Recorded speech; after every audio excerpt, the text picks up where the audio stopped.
السلام عليكم ورحمة الله وبركاته. بسم الله الرحمن الرحيم. الحمد لله رب العالمين. اللهم صل على محمد وعلى آل محمد. മുസ്ലിം രാഷ്ട്രങ്ങളിൽ അധിനിവേശം നടത്തുകയും മുസ്ലിമീങ്ങളെ, പിഞ്ചു കുഞ്ഞുങ്ങളെയും സ്ത്രീകളെയും അടക്കം കൂട്ടക്കൊലകൾക്കും കൂട്ടബലാത്സംഗങ്ങൾക്കും വിധേയമാക്കുകയും ചെയ്ത ക്രൂരരായ ഒരു വിഭാഗം ആണ് റാഫിദി ഷിയാക്കൾ. ഇന്ന് ഇറാൻ ഭരിക്കുന്ന വിഭാഗം. ഇവർക്ക് ഇസ്ലാമിൽ നിന്ന് പുറത്തു പോകുന്ന നിരവധി വാദങ്ങൾ ഉണ്ട്. നബി സല്ലല്ലാഹു അലൈഹി വസല്ലമ തങ്ങളുടെ സഹാബത്ത്, അവർ നബി സല്ലല്ലാഹു അലൈഹി വസല്ലമ തങ്ങളുടെ വഫാത്തിന് ശേഷം അവരിൽപ്പെട്ട ബഹുഭൂരിഭാഗം ആളുകളും ഇസ്ലാമിൽ നിന്ന് പുറത്തുപോയി എന്നത് ഇവരുടെ ഇസ്ലാമിൽ നിന്ന് പുറത്തു പോകുന്ന കാഫറായി പോകുന്ന രൂപത്തിലുള്ള ഒരു വാദം ആണ്. മറ്റൊരു വാദം ആണ്, വിശുദ്ധ ഖുർആനിൽ നബി സല്ലല്ലാഹു അലൈഹി വസല്ലമ തങ്ങളുടെ സഹാബത്ത് കൈക്രിയ നടത്തിയിട്ടുണ്ട്. ഇന്ന് നാം പാരായണം ചെയ്യുന്ന മുസ്ഹഫ്, അതിനകത്ത് നബി സല്ലല്ലാഹു അലൈഹി വസല്ലമ തങ്ങളുടെ സഹാബത്ത് നിരവധിയായ കൈക്രിയകൾ നടത്തിയിട്ടുണ്ട്. ഒറിജിനൽ ഖുർആനല്ല ഇന്ന് നാം പാരായണം ചെയ്യുന്നത് എന്ന മറ്റൊരു വാദം. ഇവരുടെ ഇറാൻ എന്ന രാഷ്ട്രം, ഷിയ രാഷ്ട്രത്തിന്റെ സ്ഥാപകനായ ഖുമൈനി അടക്കം ഈ വാദത്തിന്റെ വക്താവാണ്. അയാളുടെ കശ്ഫുൽ അസ്റാർ എന്ന ഗ്രന്ഥത്തിൽ ഈ വാദം വളരെ വ്യക്തമായ ഭാഷയിൽ തന്നെ അവതരിപ്പിച്ചതായിട്ട് നമുക്ക് കാണാൻ കഴിയും. അതുപോലെ മറ്റൊരു വാദം ആണ്, ലോകത്തുള്ള സകല അമ്പിയാക്കളെക്കാളും, നബി സല്ലല്ലാഹു അലൈഹി വസല്ലമ തങ്ങളടക്കമുള്ള സകല നബിമാരെക്കാളും സ്ഥാനം ഇവരുടെ 12 ഇമാമുകൾക്കാണ് എന്നും ഈ 12 ഇമാമുകളുടെ വാക്കുകൾ അത് ഖുർആൻ പോലെ അനുസരിക്കൽ നിർബന്ധമാണ് എന്നും ഉള്ള വാദം. ഇങ്ങനെ ഇസ്ലാമിൽ നിന്ന് പുറത്തുപോകുന്ന നിരവധി വാദഗതികൾ പേറി നടക്കുന്ന ഒരു വിഭാഗം ആണിത്. ഈ വിഭാഗത്തെ മുസ്ലിങ്ങളായി ചിത്രീകരിക്കാനും ഇവരെ ഇസ്ലാമിന്റെ സംരക്ഷകരായും വീരശൂര പരാക്രമികളായും അവതരിപ്പിക്കാനും വേണ്ടി ഓവർ ടൈം വർക്കെടുക്കുന്ന ഒരു മൗലവി, ഇറവണ്ണപ്പാറക്കാരൻ അബ്ദുൽ നസീർ. ഇയാൾ അബദ്ധവശാൽ ഇയാളുടെ എഴുത്തിൽ സംഭവിച്ചു പോയ ഒരു സംഗതിയാണ് ഞാൻ ഇവിടെ നിങ്ങളുടെ മുമ്പിൽ വായിക്കുന്നത്. മൗലവി പറയാണ്, ഏതൊരു പരമതിണ്ടിയായ മുസ്ലിമും കഅബയെ ആദരിക്കും. ഇത് കേൾക്കുമ്പോൾ മുഖം ചുളിക്കേണ്ട. ഇയാളുടെ ഒരു സാധാരണ സംസാര ശൈലി ഇങ്ങനെ തന്നെയാണ്. തുടർന്ന് അയാൾ പറയാണ്, കഅബയെ ആദരിക്കില്ല എന്ന് ഒരുത്തൻ പറഞ്ഞാൽ അവനെ ഞാൻ പച്ചക്ക് കാഫിർ എന്ന് പറയും എന്ന്. അപ്പോൾ നമ്മൾ ചോദിച്ചു, നിങ്ങൾ ഇസ്ലാമിന്റെ സംരക്ഷകരായും വീരശൂര പരാക്രമികളായും എല്ലാം അവതരിപ്പിക്കുന്ന റാഫിദി ഷിയാക്കൾ, അവർ കഅബയെ നിന്നിച്ച് സംസാരിച്ചിട്ടുണ്ടല്ലോ. അവരുടെ പുണ്യഭൂമിയായ കിർബല അതൊരു മഹാസമുദ്രമാണെങ്കിൽ ആ സമുദ്രത്തിൽ മുക്കിയ സൂചിയുടെ തുമ്പത്ത് തങ്ങി നിൽക്കുന്ന വെള്ളം, ആ വെള്ളത്തിന്റെ അത്ര മഹത്വം മാത്രമേ കഅബക്കുള്ളൂ എന്നവർ പറഞ്ഞിട്ടുണ്ടല്ലോ. ഇത് കഅബയെ നിന്ദിക്കലല്ലേ? ഇതിനെക്കുറിച്ച് നിങ്ങൾക്ക് എന്താണ് പറയാനുള്ളത് എന്ന് ചോദിച്ച സമയത്ത് കുടുങ്ങിയ മൗലവി ഉടൻ പ്ലേറ്റ് മാറ്റുകയാണ്. അയാൾ പറയാണ്, ഇത് മുൻഗാമികളായ പണ്ഡിതന്മാരൊക്കെ കണ്ടിട്ടില്ലേ? ഇബ്നു തൈമിയ കണ്ടിട്ടില്ലേ? എന്നിട്ട് ഇബ്നു തൈമിയ റാഫിദികളെ തക്ഫീർ ചെയ്തോ എന്ന്. ഇബ്നു തൈമിയ അദ്ദേഹത്തിന്റെ അസ്സാറുൽ മസ്ലൂലിൽ വളരെ വ്യക്തമായ ഭാഷയിൽ റാഫിദികളെ തക്ഫീർ ചെയ്തിട്ടുണ്ട്. വിശുദ്ധ ഖുർആനിൽ കൈകടത്തലുകൾ ഉണ്ട് എന്ന് വാദിക്കുന്ന റാഫിദികൾ, നബി സല്ലല്ലാഹു അലൈഹി വസല്ലമ തങ്ങളുടെ സ്വഹാബത്ത്, അവിടുത്തെ വഫാത്തിന് ശേഷം ബഹുഭൂരിപക്ഷം ആളുകളും മുർത്തദുകളായി പോയി എന്ന് വാദിക്കുന്ന റാഫിദികൾ, ഇവരൊക്കെ കാഫിറുകളാണ് എന്ന് അദ്ദേഹം വ്യക്തമായ ഭാഷയിൽ അദ്ദേഹത്തിന്റെ അസ്സാറുൽ മസ്ലൂലിൽ എഴുതി വെച്ചിട്ടുണ്ട്. ഇവരെ തക്ഫീർ ചെയ്യാൻ മടി കാണിക്കുന്നവൻ പോലും ഇസ്ലാമിൽ നിന്ന് പുറത്തു പോകും എന്ന് വളരെ ഗൗരവത്തോടുകൂടെ അദ്ദേഹം ഓർമ്മപ്പെടുത്തിയിട്ടും ഉണ്ട്. ഇത് ഞാൻ തന്നെ ഫേസ്ബുക്കിലും വാട്സപ്പിലും ഒക്കെ നിരവധി പ്രാവശ്യം പുറത്തുവിട്ടിട്ടുണ്ട്. മാത്രമല്ല, അദ്ദേഹത്തിന്റെ മിൻഹാജുസ് സുന്നത്തി നബവിയ്യയിൽ അലി റളിയല്ലാഹു അൻഹുവിന് നബി സല്ലല്ലാഹു അലൈഹി വസല്ലമ തങ്ങളെക്കാളും ഇബ്രാഹിം നബി അലൈഹി സ്വലാത്തു വസ്സലാമിനെക്കാളും എല്ലാം ശ്രേഷ്ഠതയുണ്ട് എന്ന് വാദിക്കുന്ന റാഫിദികൾ, അവർ ജൂതന സറാണികളെക്കാളും കടുത്ത കാഫിറുകളാണ് എന്ന് ഇബ്നു തൈമിയ എഴുതി വെച്ചിട്ടുണ്ട്. ഇതെല്ലാം മറച്ചു വെച്ചിട്ടാണ് ഇയാൾ പറയുന്നത് ഇബ്നു തൈമിയ റാഫിദികളെ തക്ഫീർ ചെയ്തിട്ടില്ല എന്ന്. ഇബ്നു തൈമിയയുടെ പേരിൽ പച്ചക്കളവ് പറയാണ് ഇയാൾ.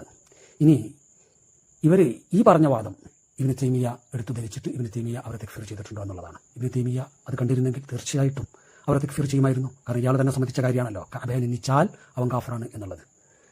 ഞാൻ ഈ വിഷയം പറഞ്ഞ സമയത്ത് ഇയാൾ ഇവിടെ ഉന്നയിച്ച ഒരു ആക്ഷേപം ആണ്, ഞാൻ ഇബാറത്ത് വായിച്ച് അർത്ഥം വെച്ചിട്ടില്ല, റാഫിദികൾ ഇങ്ങനെ പറഞ്ഞു എന്ന് പറഞ്ഞാണ് പോയിട്ടുള്ളൂ എന്ന്. സംഗതി അതും വസ്തുതാവിരുദ്ധം ആണ്. ഞാൻ ഏത് കിതാബിലാണ് റാഫിദികൾ ഇത് പറഞ്ഞത് എന്നും ആ കിതാബിന്റെ പേജ് നമ്പർ സഹിതം പറഞ്ഞിട്ടാണ് അവരുടെ പ്രസ്താവന ധരിച്ചിട്ടുള്ളത്. ഇബാറത്ത് വായിച്ചിട്ടില്ല എന്നുള്ളത് ശരി തന്നെയാണ്. ഏതായാലും മൗലവിയുടെ പരാതി തീർക്കാൻ വേണ്ടി ആ ഇബാറത്തും കൂടി ഞാൻ അവിടെ നിന്ന് വായിക്കണം. റാഫിദി ഷിയാക്കളുടെ പൗരാണികനും പ്രാമാണികനും ആയ പണ്ഡിതനാണ് ഇബ്നു ഖുലവൈഹി. ഇദ്ദേഹം ഇവരുടെ പ്രാമാണികനായ പണ്ഡിതനും ഇദ്ദേഹത്തിന്റെ കാമിലു സിയാറാത്ത് ഇവരുടെ പ്രാമാണിക ഗ്രന്ഥവും ആണ് എന്ന് കുപ്രസിദ്ധ റാഫിദി പണ്ഡിതനായ മജ്ലിസി അദ്ദേഹത്തിന്റെ ബിഹാറുൽ അൻവാറിന്റെ മുഖദ്ദിമയിൽ തന്നെ വ്യക്തമാക്കിയിട്ടുള്ള കാര്യമാണ്. മാത്രവുമല്ല, സുന്നി പണ്ഡിതന്മാരായ ഇമാം ദഹബിയും ഇബ്നു ഹജർ അസ്ഖലാനിയും പോലും ഇദ്ദേഹം റാഫിദികളുടെ പ്രമാണയോഗ്യനായ പണ്ഡിതന്മാരുടെ കൂട്ടത്തിൽപ്പെട്ട വ്യക്തിത്വം ആണ് എന്ന് പ്രഖ്യാപിച്ചിട്ടുണ്ട്. ഇബ്നു ഹജർ അസ്ഖലാനിയുടെ ലിസാനുൽ മീസാനിലും അതുപോലെ ഇമാം ദഹബിയുടെ താരീഖുൽ ഇസ്ലാമിലും എല്ലാം പോയി നോക്കിക്കഴിഞ്ഞിട്ടാണെങ്കിൽ നമുക്കത് കാണാൻ സാധിക്കും. ഈ ഇബ്നു ഖുലവൈഹി അയാളുടെ കാമിലു സിയാറാത്തിന്റെ റിപ്പോർട്ടായിട്ട് ഉദ്ധരിക്കുന്ന ഒരു റിപ്പോർട്ട്. അദ്ദേഹം പറയാണ്, ഹദഥനി മുഹമ്മദ് ബിൻ ജഅഫർ അൽ ഖുറശി റസാസ് عن محمد بن الحسين عن محمد بن سنان عن أبي سعيد القماط عن عمر بن يزيد بياع السابري عن أبي عبد الله عليه السلام قال إن أرض الكعبة قالت من مثلي പരിശുദ്ധ കഅബാലയം നിലകൊള്ളുന്ന ഭൂമി, ആ ഭൂമി ഒരിക്കൽ ഇങ്ങനെ അഭിമാനത്തോടു കൂടെ പറഞ്ഞു, ആരാണ് എന്നെപ്പോലുള്ളത്, എൻ്റെ അത്ര മഹത്വം ആർക്കാനുള്ളത്? വഖദ് ബനല്ലാഹു ബൈതഹു അലാ ദഹ്രി, അല്ലാഹു തആല അവന്റെ ഗേഹമായ കഅബാലയം എൻ്റെ മുതുകിന്മേലാണ് പണിതു വെച്ചിട്ടുള്ളത്. വയഅ്തീനിന്നാസു മിൻ കുല്ലി ഫജ്ജിൻ അമീഖ്, ജനങ്ങൾ വിവിധ രാഷ്ട്രങ്ങളിൽ നിന്ന് വിവിധ പ്രദേശങ്ങളിൽ നിന്ന് എന്നിലേക്ക് എന്നെ ലക്ഷ്യം വെച്ച് ഒഴുകിയെത്തുകയാണ്. വജുഇൽതു ഹറമല്ലാഹി വഅംനഹു, ഞാൻ അല്ലാഹു തആലാന്റെ ഹറമായും അവന്റെ നിർഭയത്വത്തിന്റെ കേന്ദ്രമായും ഞാൻ നിശ്ചയിക്കപ്പെട്ടിരിക്കുകയാണ്. ഇങ്ങനെയെല്ലാം കഅബ ഷരീഫ് നിലകൊള്ളുന്ന ഭൂമി, ഹറം ഷരീഫ് അങ്ങനെ ഫഖർ പറഞ്ഞ സമയത്ത് അല്ലാഹു തആലക്ക് ഇത് ഇഷ്ടപ്പെട്ടില്ല പോലും. അങ്ങനെ അല്ലാഹു തആല ഫഔഹല്ലാഹു ഇലൈഹ, അല്ലാഹു തആല ഈ കഅബ ഷരീഫ് നിലകൊള്ളുന്ന ഹറം ഷരീഫിന്റെ ഭൂമിയിലേക്ക് വഹി അറിയിക്കുകയാണ്. എന്ത്? അൻ കുഫി വഖിദ്ദി വഇസ്സതി വജലാലി മാ ഫദ്ലു മാ ഫുദ്ദിൽതി ബിഹി ഫീമാ അഖൈതു ബിഹി അർദ കർബല ഇല്ലാ ബിമൻസിലത്തിൽ ഇബ്റതി ഗുമിസത് ഫിൽ ബഹ്രി ഫഹമലത് മിൻ മാഇൽ ബഹ്ർ. മിണ്ടാതിരുന്നോ, അടങ്ങിയിരുന്നോ, എന്റെ ഇസ്സത്തും ജലാലും തന്നെയാണ് സത്യം. കഅബയായ നിനക്ക്, കഅബ ഷരീഫ് നിലകൊള്ളുന്ന ഭൂമിയായ നിനക്ക് കർബലയുടെ മുമ്പിൽ ഉള്ള സ്ഥാനം വളരെ ചെറുത് മാത്രമാണ്. കർബല ഒരു മഹാസമുദ്രമാണ് എങ്കിൽ ആ സമുദ്രത്തിൽ മുക്കിയ ഒരു സൂചി, ആ സൂചിയുടെ തുമ്പത്ത് പറ്റിപ്പിടിച്ച വെള്ളം, ആ വെള്ളത്തിന്റെ അത്ര മഹത്വം മാത്രമേ എന്റെ മുമ്പിൽ നിനക്കുള്ളൂ. അതുകൊണ്ട് വലിയ വർത്താനൊന്നും പറയണ്ട. എന്നിട്ട് അല്ലാഹു തആല വീണ്ടും പറയുകയാണ്, വലൗലാ തുർബത്തു കർബലാ മാ ഫദ്ദൽതുകി വലൗലാ മാ തളമ്മനതുഹു അർദു കർബലാ ലമാ ഖലഖ്തുകി. കർബല എന്ന പ്രദേശം അതില്ലായിരുന്നുവെങ്കിൽ നിനക്കൊരു ശ്രേഷ്ഠതയും ഞാൻ നൽകുമായിരുന്നില്ല. ആ കർബല ഉൾക്കൊള്ളുന്ന ഒരു സംഗതി അതില്ലായിരുന്നുവെങ്കിൽ ഞാൻ നിന്നെ സൃഷ്ടിക്കുക പോലും ചെയ്യുമായിരുന്നില്ല. തുടർന്ന് പറയാണ്, വലാ ഖലഖ്തുൽ ബൈതല്ലത്തി ഇഫ്തഖർതി ബിഹി, നിന്റെ മുതുകിന് മുകളിൽ ഞാൻ പണിതു വെച്ചു എന്ന് പറഞ്ഞ് നീ വലിയ ഫഖർ പറയുന്ന കഅബ ഷരീഫ് ഉണ്ടല്ലോ, ആ കഅബ ഷരീഫിനെ പോലും ഞാൻ സൃഷ്ടിക്കുമായിരുന്നില്ല.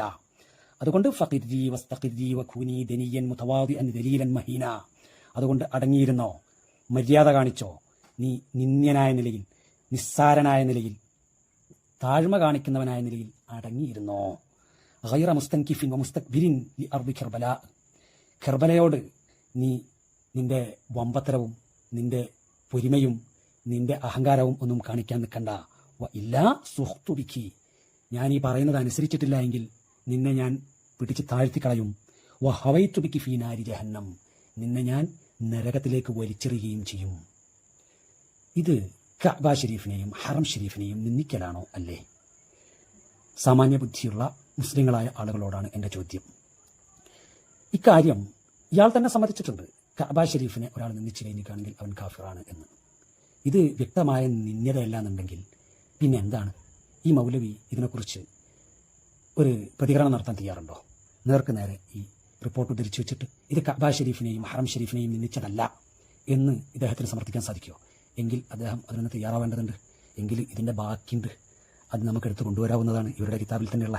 ഇനി ഈ റിപ്പോർട്ടിനെ കുറിച്ച് റാഫിളി പണ്ഡിതന്മാരുടെ നിലപാടെന്താണ് എന്ന് നമുക്ക് നോക്കാം. കുപ്രസിദ്ധ റാഫിളി പണ്ഡിതനാണ് മജ്ലിസി.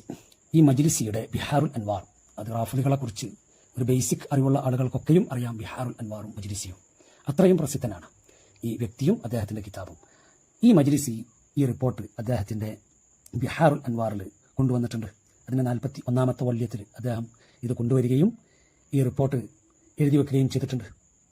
മാത്രവുമല്ല, ഇവരുടെ പ്രസിദ്ധനായ മറ്റൊരു പണ്ഡിതനാണ്